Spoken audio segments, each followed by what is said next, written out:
Hi, everyone. We're here today to talk about the online application system, and we're joined by Marielle from IIE on behalf of the program to walk us through the application itself. So I'm going to hand it over to you. Go for it. All right, well, hello, and we are glad that you are here and hope that this webinar provides you with helpful information. And what I'll do is I will be walking you through the process from clicking on our application link, as you see here on the apply page. And once you click on this link, you'll be taken to our login page where you will create an account, as you will be a new user and applying to a new application.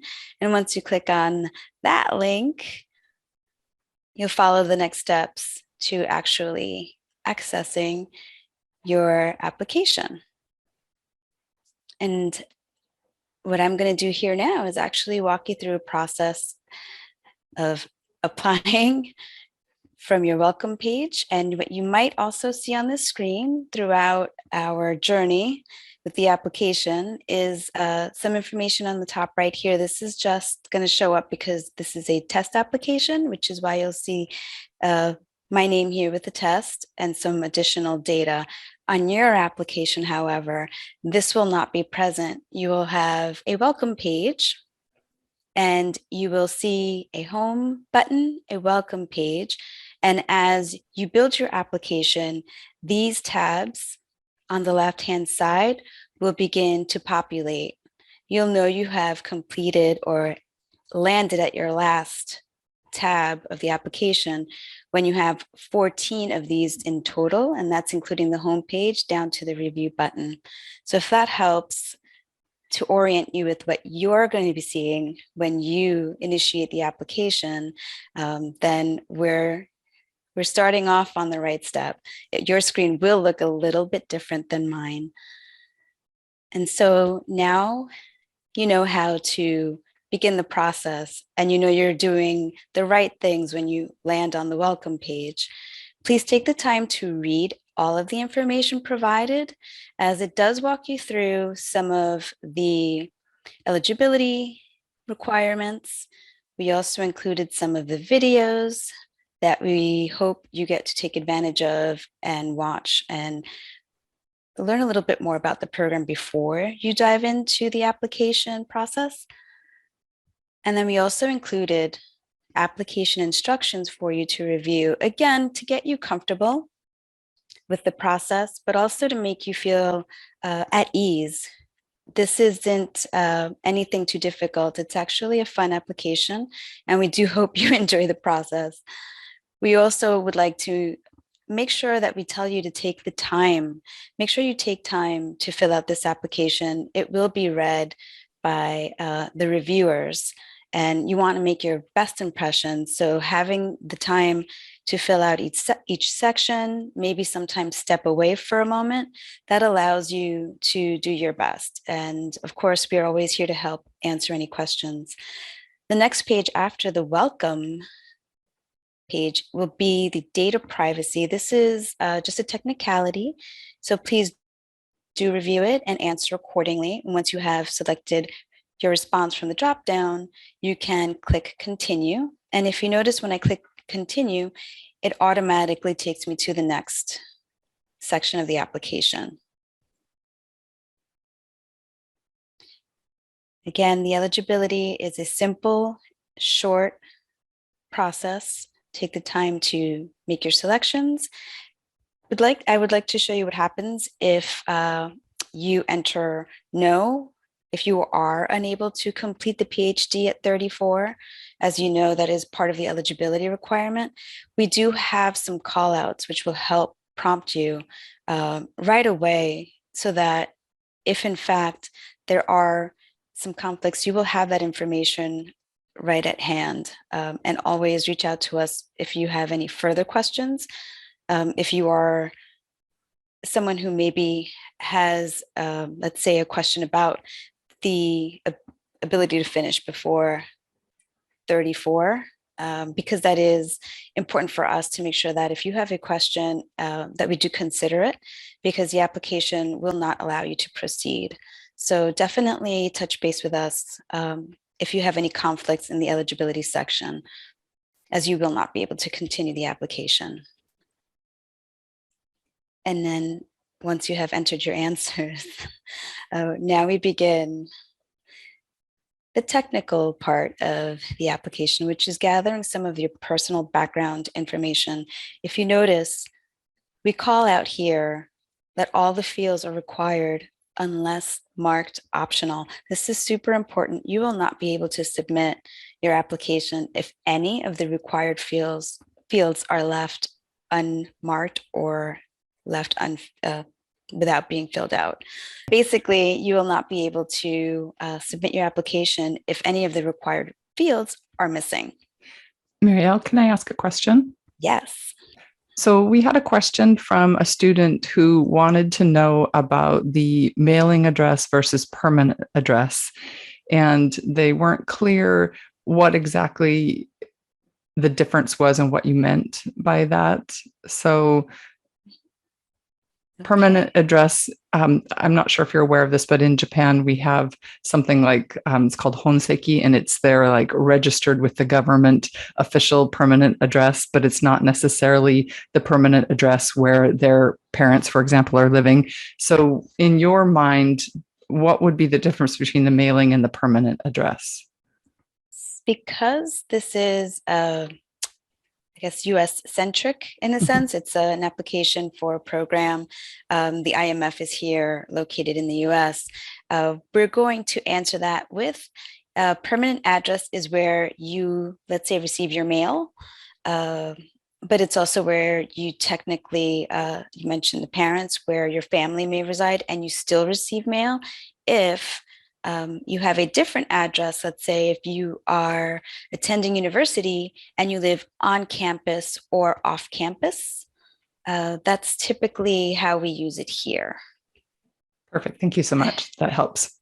Okay, wonderful. And I'm glad you asked that question, because a lot of times, depending where you live, we won't think about these things. So it's important that we clarify. I appreciate you asking that. And one thing that I would also like to mention is, as applicants are filling out this section, it's so important to make sure that the email address is the correct email address, but also one that you check frequently. Once you begin the application process, you will likely be getting communications from us regarding your application status, reminders about the deadline, and then any other next steps. So that is important to make sure that you have the right email address, and then also one that you are checking frequently, including checking the junk mailbox or spam. Sometimes our email gets routed there. And I think the rest of this section is self-explanatory unless anyone has any questions regarding how to fill this part out. We did have one that came in. Someone was asking about the sex and if there would be non-binary options. It's only right now female and male. So if they didn't want to choose either one, could they leave that blank? That is a very good question. I would go ahead and this does have a blank section. Okay. You can try that one out. Because we have a catch-all, meaning you won't be able to submit unless all fields are marked optional. There's a section at the end where you review, and if you are prompted to return back to this section and then make your selection for sex, unfortunately, at this moment, we would just say pick one which you are at least most comfortable with, but also include any of this relevant information throughout your application in the right sections or the applicable section, so that we can understand better and then also improve for the next cycle. And we do apologize in advance for not including other selections and making that available at this time. Perfect. Thank you. Thank you. So once you finish this section here, continue. And as you can see, it's sometimes a little bit slow and sometimes it just works fine. This will time you out if you are in the system within an hour. So I would say about 60 minutes. So it's always good to make sure that you're saving as you go. So if that helps, it's good to save, especially if you're going to walk away. We wouldn't want this to time out and then you lose all of your data. How do we save? And right at the bottom, I have the review section, and that's where we have the option to save. And let me just let that work. Mm-hmm. And it's a little slow. That's okay. This is the reality of what we can expect, so we know. Yeah, and then save for later is the option that we have. If you have any issues, definitely reach out to us as well as you go. And as you notice, I forgot where I was. So what I'll do is I'm going to just click back to the last page and then say, oh, okay, where was I? So if at any point in time you forget where you were, once you save, you won't lose your information. That's great. And then here we'll move now to I call this this is the feel good moment when you know you're going to get to work and do some of the important things that are going to help us get to know you as an applicant.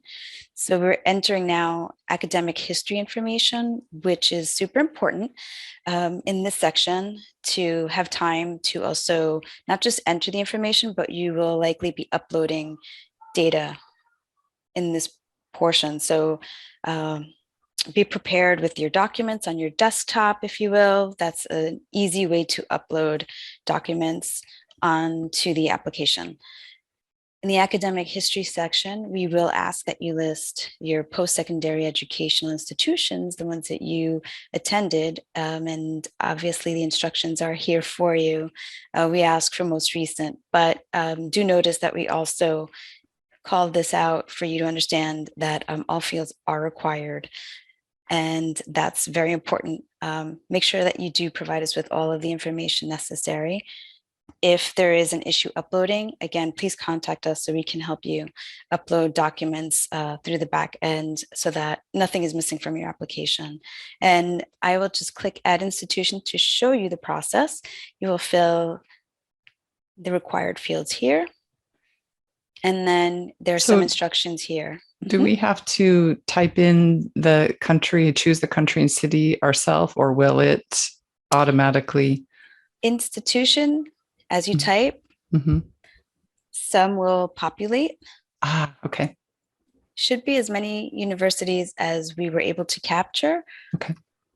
And you'll notice as we go down, they're here. If they aren't, you are able to finish typing. Okay. Okay. Just in case. So that's pretty helpful, we hope. And then the drop down is available for country, so this won't auto-populate. And then the city, you type that one in. Okay. And then the remaining are drop down options. Okay. So the only one to sort of look out for would be in the institution as you're typing it in. Give the system a moment. Okay. And it should provide you with your options. Otherwise, you can completely type it in and move on. It will save. And then we always ask for a PDF file. That's a lot easier for us throughout the application process. When a reviewer is looking at this document, they'll be looking at a PDF of your entire application. So PDF will be consistent throughout, and we appreciate if you upload in the same format. And this is super fun and easy. It's just select, choose from your desktop. Make sure you know what you're looking for in advance, make it easy. The really fun part about this for me, where I can breathe, is that once I hit save, I can double check what information I typed in, but also I can make an edit Nice. Oops, I didn't spell something properly. I could fix it. I forgot another page of the document. I want to re-upload it, or, oh, that's not the right document. How do I know it's not the right document? I'm able to preview after I uploaded, and I see it's not the right one. So and then you click return to go back. You're able to delete or replace. And we hope that this comes in handy if you happen to pick a document by accident that you have on your desktop. And once you have hit save, you're able to preview what you uploaded and make your edits right away, and then hit save. So that should help you breathe and continue to go through the application with ease. That's nice. Thank you. Let's see the next section, which would be the academic achievements. And academic achievements is going to take some of your time. This is where it's important to make sure that you read what it is that we're asking you for. And on this page, which is different than the others, the fields are actually optional. However, we encourage everyone to fill this out. Why? Well, the reviewers are going to read everything that is entered, and they'll be aware of information that is not entered, only because, again, it's a complete application. They'll be reviewing the complete package. So we do want to make sure that you include as much about yourself, as this is the time to make an impression on a reviewer and bring to life the application in a way that if you don't include information, they're not going to know. They're not going to know who you are completely. This is an opportunity to make a case for why you're a good candidate. So we do encourage that these fields be completed. They don't necessarily have to be very long or in depth, but do your best. And that's really all we ask. We had a couple of questions about this section. Yes. One would be up towards the top, the honors or other things that you have, academic honors or prizes you've received. How far back do you think it would be appropriate for them to include? Like things from high school, things from junior high school? If you are working for a PhD program, we'd like to keep it within the relevant, I guess, timeline, and especially as they relate to the program, to the application, if that helps. We do know that there are some applicants that come in right out of their bachelor's program. So whatever's relevant there, we do have some applicants that have been consistent with their majors in economics and have been involved from high school level, let's say. But we feel that as long as it's within, let's say, the more recent and relevant to the program years, that's something that we would recommend. Okay. Does that help answer the question? It does. It does. And there's another question from this page here about teaching experience. So some students who have been studying in Japan, who've been in school in Japan, may have had a part-time job teaching, for example, at a cram school or some kind of conversation school. And is that the type of teaching experience you'd also like them to include, or would that be considered not relevant, irrelevant? I feel that there isn't anything that you should leave out if it helps to bring full circle your application. So in any way that it's relevant for you, some teaching has involved English language, and something like that is valuable, though it may not have been in relation to macroeconomics or the related major that for this application. So if you, as the applicant, feel that this is something that will allow you to further bring to life your, and we have another section where you will be writing more of an essay, then you can go ahead and add that here. especially because some of this will also appear in the resume. So this is also somewhere where you can add something that maybe you feel, oh, this really would help, but it's not in my resume, or you know what, I didn't think to add this in my in the next section, which we will cover, which is your personal statement, or I'll show you later on when we go down, but it's basically the section where you'll be writing more extensively about an essay. So I hope that helps. It does. That's really helpful. Any other questions? I think that's all for this page. Mm-hmm. Okay, yeah, let me hit continue here.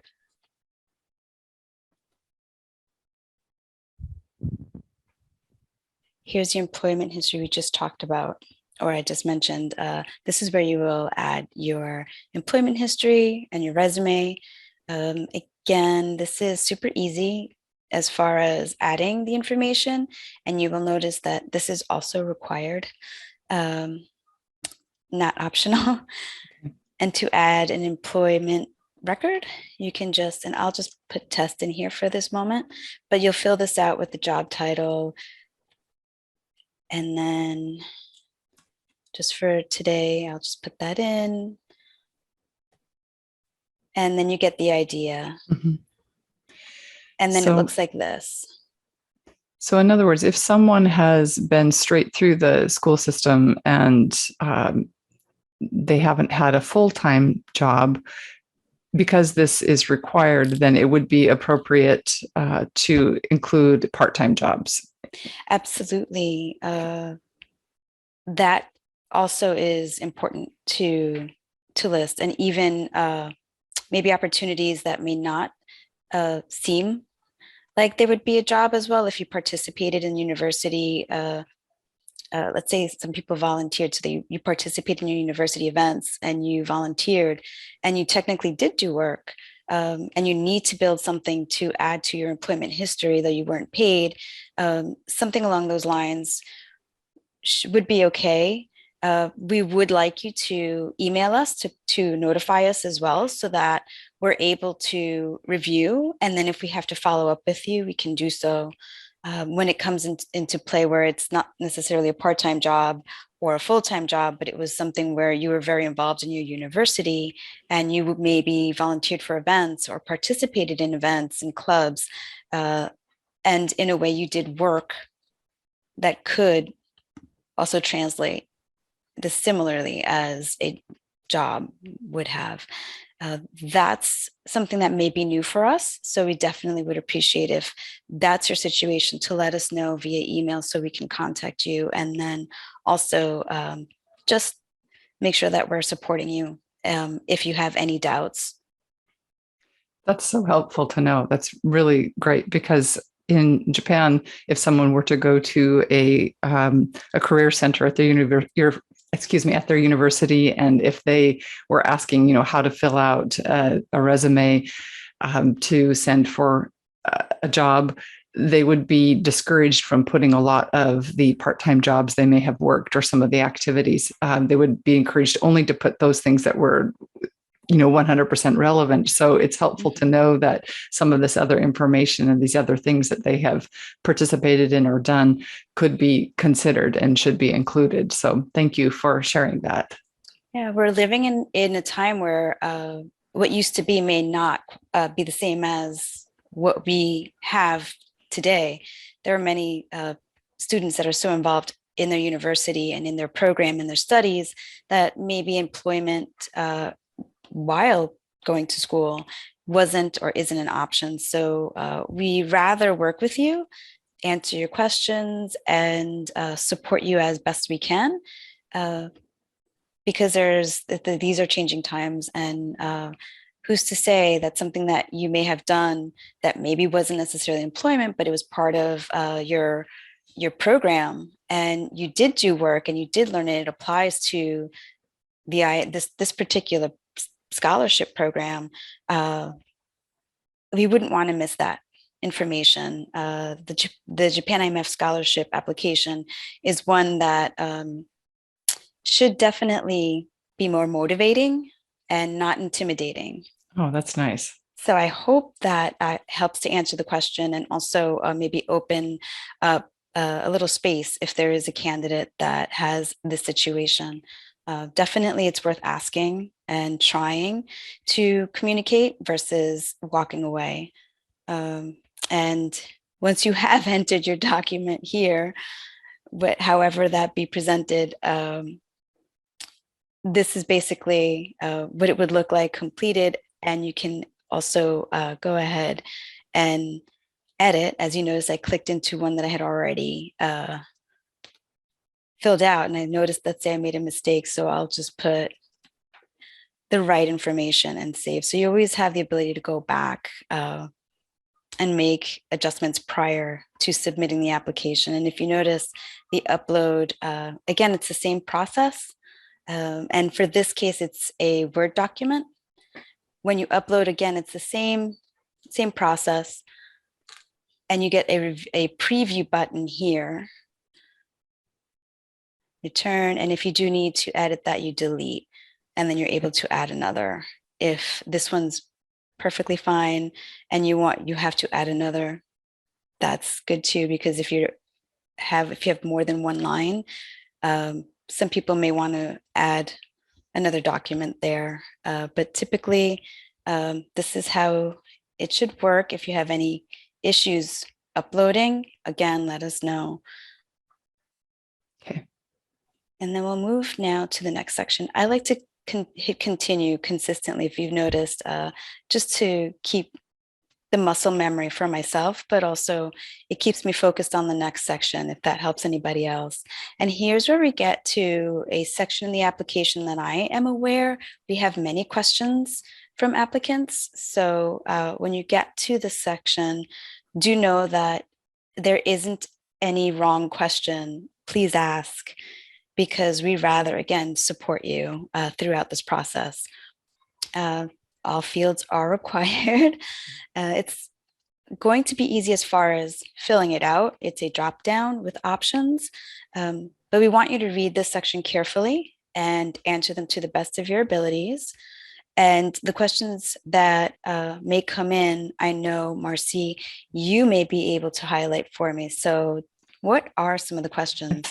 Sure. One of the questions that came up is that even though the scholarship, Japanese citizenship is one of the eligibility requirements, sometimes students who have been living abroad for longer, their Japanese isn't necessarily their native language. English might be, they might consider English to be their mother language. So they weren't sure what to do and to evaluate whether they should put Japanese as native, even though I'm totally botching up this question. I'd like to repeat or start over. Does it make sense? They weren't sure, what if they're having to put Japanese as their native language, but actually English is their native language. And so then put Japanese as the next language, or? Yeah, that's a good question. I would go ahead and answer that as the applicant feels is true.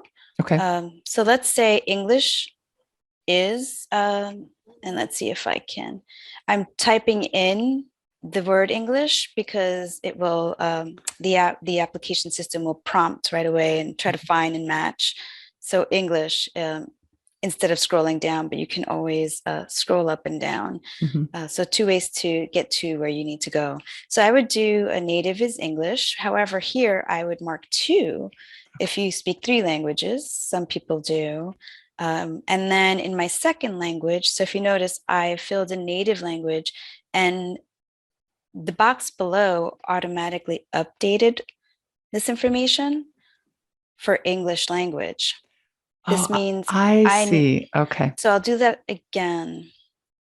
Let's see if I had it at 1 language. So what I'm going to do here is, and try this one more time.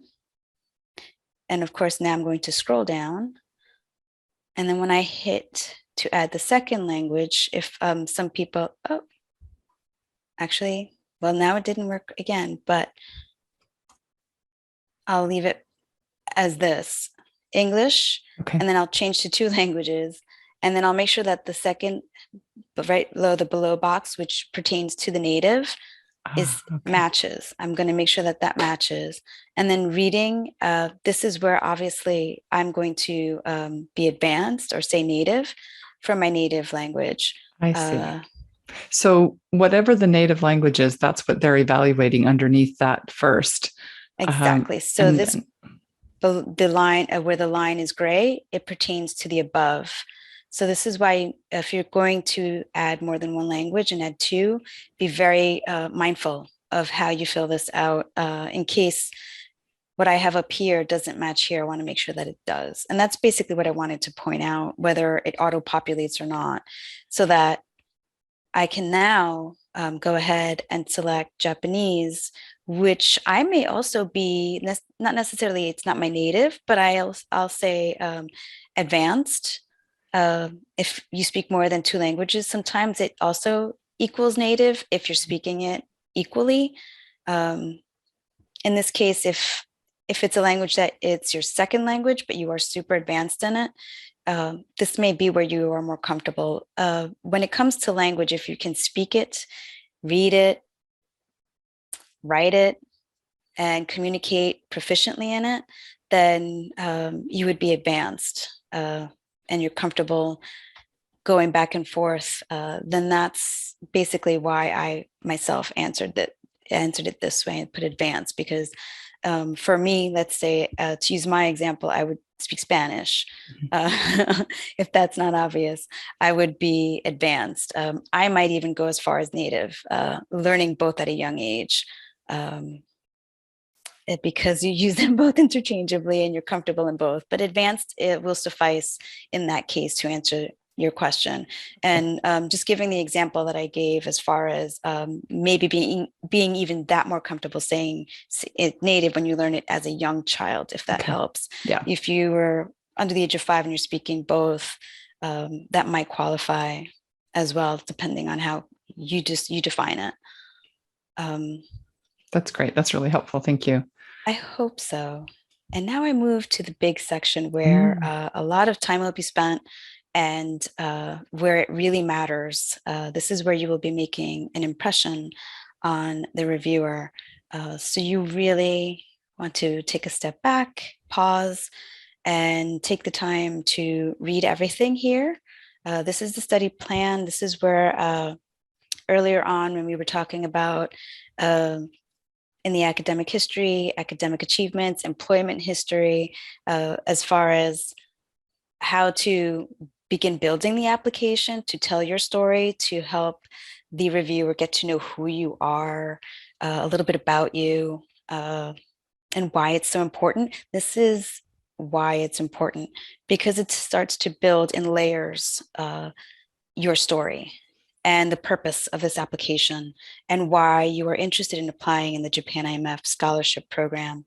And the study plan is where you will be entering a lot of the information about your degree objective and more than just your major and your field. You will be helping us see your future plans and how that relates to the program.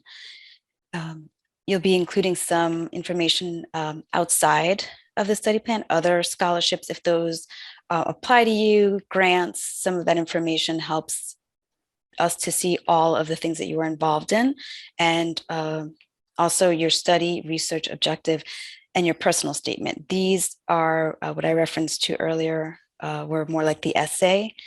So this section is very important, and we ask that you go through this slowly. And when we have this section here under the degree, this is easy. You drop down, you make your selection. So this isn't challenging at all. But here we ask to briefly describe the specific area you plan to specialize. And this should be brief. It just should be almost like a bullet kind of specific and precise answer or a sentence.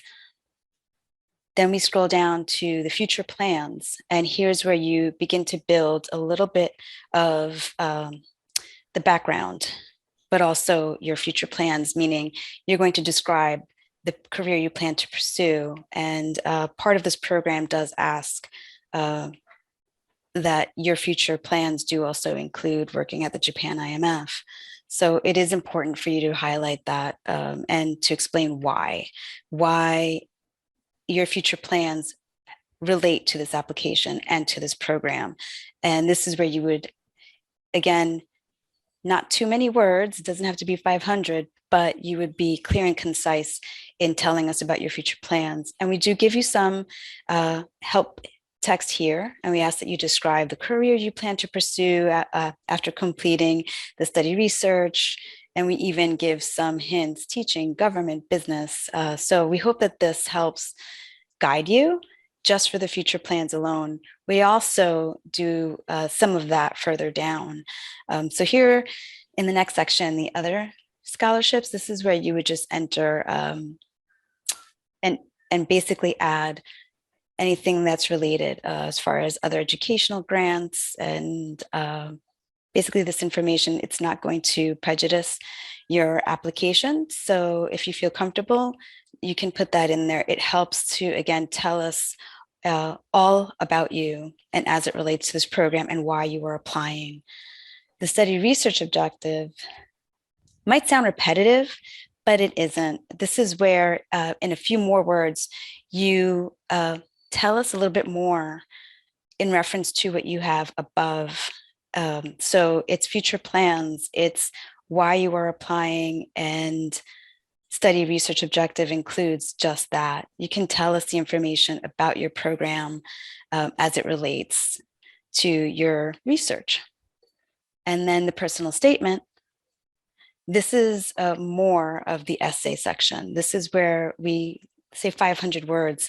And again, this is so important. This is where your reviewer is really going to spend a lot of time reading, getting to know you. But then this is also where a lot of the decision-making comes to light. So do take the time to put as much of yourself into the personal statement. And we did include some, again, help text that asks for the personal statement, which again, here we say is highly important. Write a clear statement, 500 words. And this is where you focus on your academic background, your career goals, your interests, as far as working in the IMF as an economist. And you can add a little bit of everything that you already have in the application, but take this opportunity to highlight something that maybe you haven't. So this is where really taking the time to look at the sections of the application and plan a little bit and consider, what are you sharing? What are you putting into the application and why? The personal statement is where you bring everything home together and you add a little bit more about yourself, the program, and your interests and your background. So I hope that that helps a little bit as far as I do have a the question. personal statement. Yes. So what you put in the personal statement should be a little bit different than what you've put in, of course, the study research objectives and also up above in the other sections. So it's not a repeat, it's different. Is that? It should stand out as something that's not repetitive. Okay. And I guess another way of saying it is the personal statement brings you to life as a PhD candidate. Let's say with some of your research objective can be in here, but we want everything full circle. Okay. And we want to definitely have the takeaway as to why you are applying and why you would be a good fit to this program, if that helps. Whereas when we're briefly describing the specific area you plan to specialize, that's very clear and concise. and targeted. So it should be a short and simple answer. When you're telling us about your future plans, that should also speak to the program, the study, research, teaching, that sort of thing. So it doesn't have to be 500 words. And it should also be a little bit more specific about the future plans and how it relates to your interest in the program and why. When you're talking about the study research objective, that might be where you can bring together the future plan and the study research objective, if that makes any sense. Mhm. And then the personal statement is really what is a traditional essay, let's say. And we want here to really get the feel for why you are the PhD candidate that the reviewer should think about, consider, and also make memorable when you're writing, if that makes any sense. Mhm. And it will come naturally. And if you have any questions, again, of applicants applying, if you have any question, do ask. We're here to support. And personal statements can be a little bit challenging because you don't want it to be repetitive and repeating, but it's definitely at the PhD level, something that is worth taking the time to do your absolute best. And writing it in English is important. So if that's also challenging, do ask us for any questions that you have. Okay. That's really helpful. Thank you. Any other questions that may have come up that I didn't cover regarding the personal statement? I think that's all we've had for now. That's wonderful. Well, always ask. We're here, and we're here to support. And we know that this could be the most intimidating part of the application. So if you get this far, you're doing well, and we want to encourage you to complete it. And here you see the test scores. This is something that is optional. If you'd like to include your TOEFL scores, especially if the language isn't advanced, let's say, and you feel that this would help support, this is where taking advantage of the option is good for you. That makes sense. Okay. Yeah. And then this is self-explanatory at the Mhm. bottom. So we'll just move on. I put Okay. Facebook. And now applied university. This is now, if you're noticing, you can take a deep breath, inhale and exhale. You've gotten through, I think, the thickest part of this application. Make sure you're saving. This is super important. But the applied universities, all of these fields are required, again, unless they are marked optional. And I only put one. We want you to include all institutions to which you are applying to or have applied to. It is expected that you have applied for other PhD programs. So if you have 2, 3, that's perfectly fine. We even have the option of more than 5. And you can fill this in as you see here. If I'm going to type in anything, in this, we've made it easy so that you have a drop-down option again, as you saw earlier on. And I just went ahead and finished typing it in, and I didn't make the selection that was offered. I just typed it in, so that works as well. Oh, nice. And it flows the same way as it did earlier on in our the earlier sections of the application. And here you have the option, were you accepted, deferred, denied? So you have a lot of options here for each individual entry. And that's pretty much a nice part of the application to get to after the intense essay writing that you have just done. And here is the next part, which is crucial, just as crucial as the essays that we're going to be including, your recommenders. So the recommendations, this is where we encounter some issue, and we want to make sure that we cover this extensively. we need to have 2 letters. In fact, we have on the application here that it says you must have 2 letters of recommendation submitted on your behalf. Who you select is important. That they submit it in time is important. We have some help text here that says letters of recommendation are extremely important and should be written by someone under whom you have studied or pursued research, or by someone who has supervised you in work related to your proposed field of study. We ask that the information that you enter for them be accurate, that they also be aware that you are selecting them as a recommender. The instructions say, please register your recommendations below. Recommenders will be invited via email to complete the form online and submit electronically. This is a separate section. Therefore, as the applicant, you will only see the recommender that you entered as far as their name, their email, have they submitted their recommendation. The portion that they enter is separate.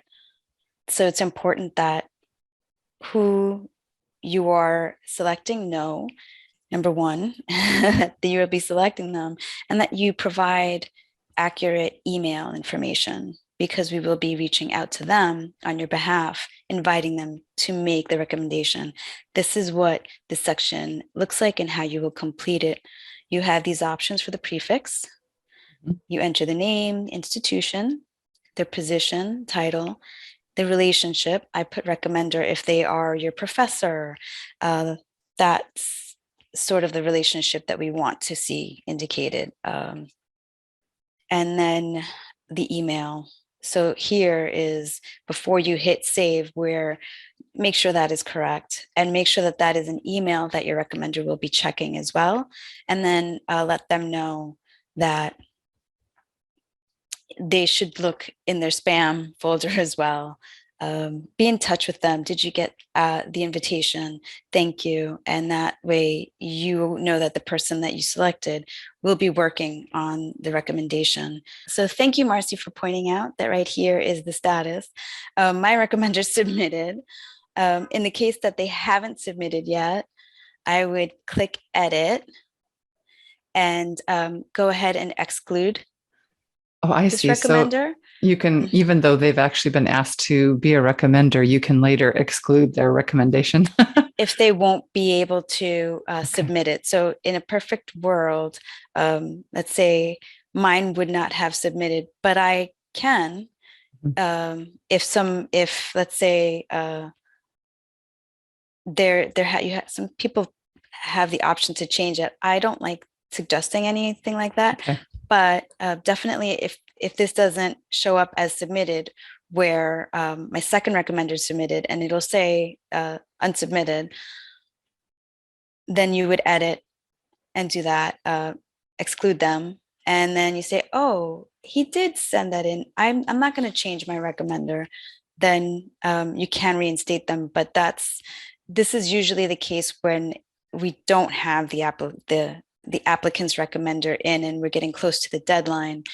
You would say, I'm going to change my recommender. And then you would make sure that you exclude and create a new record. And then your new recommender would show up. And that new recommender is going to get the invitation. And we will be following up with that new recommender. In cases where you have to edit and request a new recommender and you're getting close to the deadline, we would appreciate an email sent to us. This would really be helpful so that we know to check on our end to make sure that the recommender received the email from us inviting them and that they're able to submit in time. If there's an urgent situation where the deadline needs to be extended for another 24 hours or so, then at least we're working with you. Because we want to make sure that everything is submitted on time and in time so that it can be entered for review and you are not penalized because a recommender just sort of fell through and that you weren't able to make that edit and take them out and then request a new recommender. You can submit your application while you're waiting for the status update. but you need to enter and invite your two recommenders. I see. Okay. At least get this entered in and the invitation sent out so that you're not waiting for the last minute to submit your application. Okay, that makes sense. So as soon as we get the application all filled out and we have the recommenders names in there, even if they have not submitted yet, we can still go ahead and complete the application and submit our part of it. You may do that because without this section, as far as you, the applicant, completing this section, you won't be able to submit. But your application can be submitted prior to this status being updated as submitted. Okay. So long as they have been entered and invited, then this is a separate component. Okay, that's helpful. Once it's in, then that's their cue to begin, and then you as the applicant can complete. But always be vigilant. Even when you submit the application, you can log back in and then check the status. Oh, nice. And then this is basically the end of the application itself. There is a signature that we request, and this will certify that the information you've given within the application is true and other important terms for you to review. And then this is the review portion, which is really important here.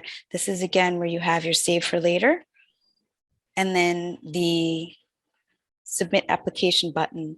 Before you submit, we always want you to make sure that this section is completed. And if there's something missing, this will say, we have detected the following potential problem. This might show up as well for sections where they were optional. I see. And if you left them out, so in here, let's see, study plan, it might call this out and you said, well, let me see, I filled everything in. You say, it looks good. This is the only section that maybe I didn't fill in, but this is optional. It's okay to leave it out. So please don't get nervous that you're not going to be able to submit your application.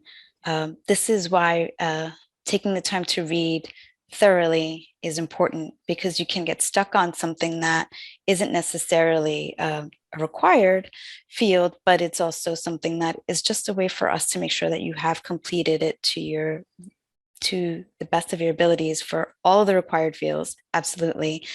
You will see them be called out here, but for those that are optional, especially like the test score, if you're advanced, it's not required, then you can go ahead and submit your application.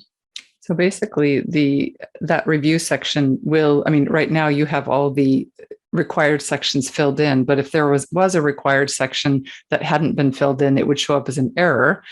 And in this case, the sections that are optional, they're just warning you that there's some sections that weren't completed, but it's just a warning. It's not an actual error. Okay. Exactly. That's and nice. As you notice here, this is the academic achievement section that I called out earlier. And I said, it's optional, but please fill it in. We want to get to know you. And it always is better when you're entering data that's relevant, that adds to the application, then please do.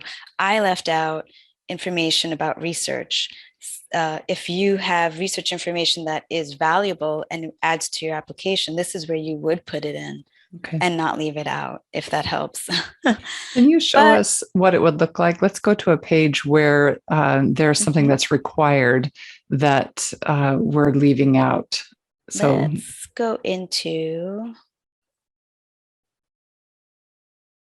and I'll go right to review. And there it is. There it is. Yes. Okay. But it shows us that there's a difference between the sections that are actually required and it's an error compared with a section where it's just a warning that it's some information missing. Okay, that's great. And you'll see here it says, we've detected the following errors. And to your point, Marcy, we also have a different color. Yeah, that's nice. So the orange is a little more calm than the red. So we don't want these reds. The warning is just, again, a warning, and the required fields, you won't be able to submit the application. And so that's basically where we are. And this may or may not fail because I'm in a test mode. Oh, right. Okay. But if this is a true application, it's going to not allow you to submit it. It's probably why this hasn't completed yet. Is it not allowing it because of oh, okay. Wow. One moment. And here's where you were mentioning we could check and see whether recommendations had been received or not. I see. Yeah, so let me go back in. It may not allow me back in. After they submit the application, you're not going to be able to do it. So let me just do one so I can do this properly. So I'm just going to pick any language. Okay. And I'm going to just do that for now. So that pretty much goes. I'm sorry, I can't pick that one. I'll just go ahead and do it the right way. There we go. Yeah, so that's pretty much it as far as oh, okay. Well, this is a good practice for applicants. You got to really select it to affect it. Yeah. And for my application, I'm gonna put native, but it's a good example of why we really have to read and make sure that we know what's required and review what's not required in case it helps the application. Mm-hmm. And when it's okay to leave it blank and just watch the warning and anything else that's required before we submit the application, so that we don't click a button and think that we submitted, but then you don't get an email confirmation. Right. And then so after they actually finally submit the application, they'll get an email confirmation. There's information in your in the system, and you do get confirmation. If you don't get one, you can always ask us as well. But you should also be able to see your status. Okay. Once you have submitted, as you can see here, and you mentioned this earlier, I'm able to see that my recommenders, and this is post submission, I'm able to check, did it come through? Did it not come through? Were they received? And this is an important part that I know a lot of applicants want to make sure that on our end, we have received a personal statement, these essential components of the application. And then if there is a way for the applicant to review the application itself, even after they have submitted, a proof is available and it looks the same as the review proof. So the applicant has a copy of their application as well, even before they submit and post submission. That's great. So, but the key point is that once they hit that submit button, they cannot make any more changes to it. They can still get a copy of it, see a copy of it, what they've submitted, but they can't actually make any more changes to it. Okay. That's it. Wow. That's your proof. This is what you submitted. That's the most important button then. Yes, this is exactly why it's advantageous to do the review and double check, did I miss anything? And you have a proof there to review. It's going to show you what you put in. And then you can also go back into your section before you submit. Once you submit, here's proof that we received the documents that are, again, really can't go back in, but we have them. And then you can see what you have already submitted for review. If you have something that maybe didn't upload clearly and you didn't catch it, let's say, oh, I uploaded my study research objectives, but the formatting changed, then you can reach us via email and even provide that for us and say, this is the format, so that if it, for some reason, is condensed and all the spaces are taken out, we will help you troubleshoot there. Okay.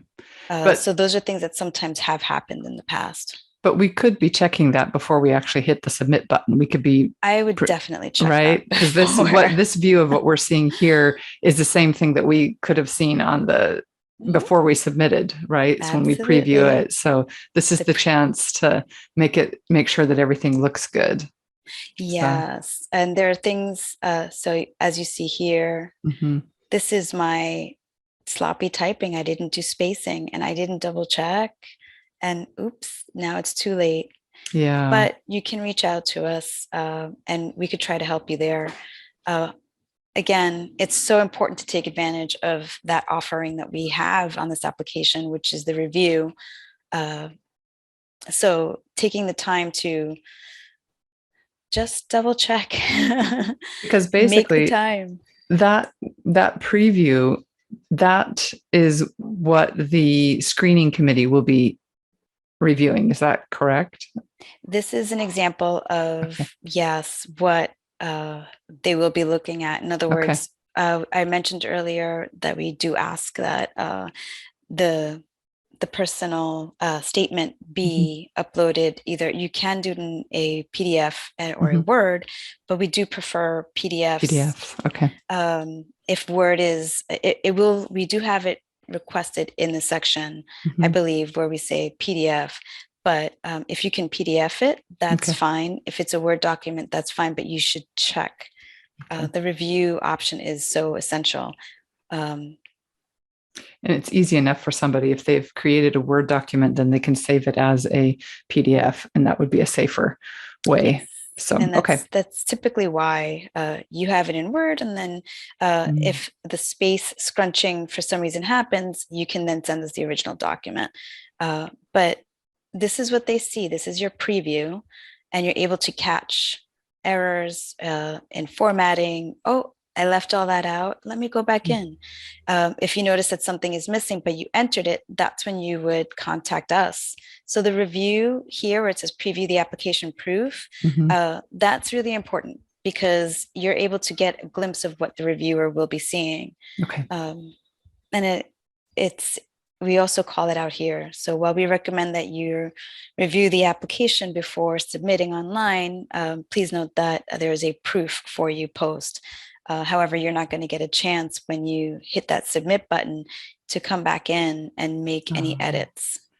But you can beforehand. Got it. Okay. Yeah. So while you're here, you said, I'm ready to, let me check. If you check your proof and you notice something, then you're able to go back in and let's go back to the study plan.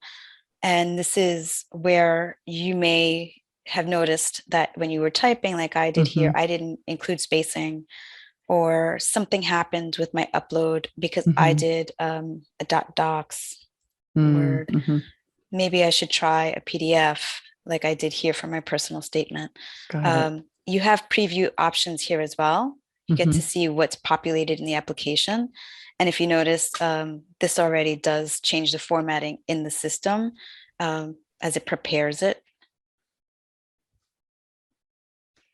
Let's see, this is the PDF. And this is my pretend essay. And you're able to see it. So you have several sections in the application that allow you to look at what you've done. So you always have like a double check, for example. So this is, you go back to your study plan and you're able to see what you typed. You can do formatting in here. If you type this in, you can format. And here you format your document before you upload it. You click preview to see what it looks like. Did you upload it properly? If you have any issues, this is where we would help you troubleshoot as well before you submit it. And then again in the review. So I hope this does help and make this application process less intimidating. Oh, for sure. Yeah, and if you have any questions, definitely reach out to us. And the email would be Japan-IMF Scholarship at IIE.org. And good luck. Best wishes. Definitely. I'm going to bring us all back up here for a second so that we can see each other. This has been so helpful. This has been so great. Thank you for sharing all of this information. I'm just curious, I have some ideas of what I think have been the most common mistakes, but do you have any that stand out for you that are like, this is one thing that people always make a mistake on? Is there anything that you're aware of, Marielle? And if not, that's okay. Yeah, the most common mistakes is just not presenting yourself in your highest and best light. Some cases, being modest is nice. This is an application where you need to communicate across in writing first and make an impression. So it's really just put your best out there. You're highlighting any of your research that you feel is important. And it fits the qualifications. It fits everything about this program, and why not you, right? So we want to see why you, why this is for you, why are you applying? And with that same energy and enthusiasm that you're filling out the application, it should just be threaded throughout the entire process, from filling out your name to the personal statement, your study plan, if that helps. That's the level of energy and I think, like I would say, shine, if you will, that you should put forth, because you want to capture the reviewer and be able to have them get to know you as best as possible in writing. So great. Wow, thank you so much. It's so helpful to walk through the application together and look at the different ways of filling out the sections. And you shared with us where we can get in touch if we have any other questions. And I'm going to put out a plug too, to just encourage people who might be listening to this in the future to definitely reach out if you get stuck in any part of the application and are not sure. And if you want to ask a question in Japanese, then there's the option to do that at info@Japan-IMF Scholarship.org, which is the same organization, all tied together. It's just we're able to receive the questions in Japanese there, and we'll be able to then ask Marielle directly to find out how to help you. So English or Japanese is possible, and I wish you all the best for your application. Yes, and thank you, Marcy, for calling that out. I'm glad that we have both resources available, and I know that also the FAQs will be updated, and they are also super helpful, so make sure that you reference those as well, and good luck.